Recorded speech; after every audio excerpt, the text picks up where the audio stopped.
పురాణాల్లో ఎన్నో అవతారాల్ని మనం చూశాం. రాముడు, కృష్ణుడు ఎన్నో అవతారాలు.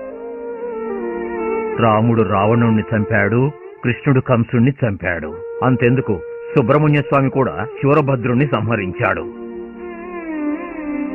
దుష్ట శిక్షణ, శిష్ట రక్షణ అని అంటారు కదా. ఆ భగవంతుడు దుష్టుల్ని సంహరించి తనకిష్టులైన వారిని రక్షిస్తూనే ఉంటాడు. కాని నిజం చెప్పాలంటే ఒకే ఒక అవతారంతో ఈ భూమికి దిగివచ్చిన యేసు ప్రభువు ఎవరినీ సంహరించడానికి రాలేదు. దుష్టుల్ని కూడా తనకు ఇష్టులుగా చేసుకోవడానికే ప్రయత్నించాడు. పాపాన్ని కడిగి పాపుల్ని స్వీకరించే యేసు ప్రభువుని నేను దైవస్వరూపునిగా భావిస్తాను. ఆయనే ప్రత్యక్ష దైవం.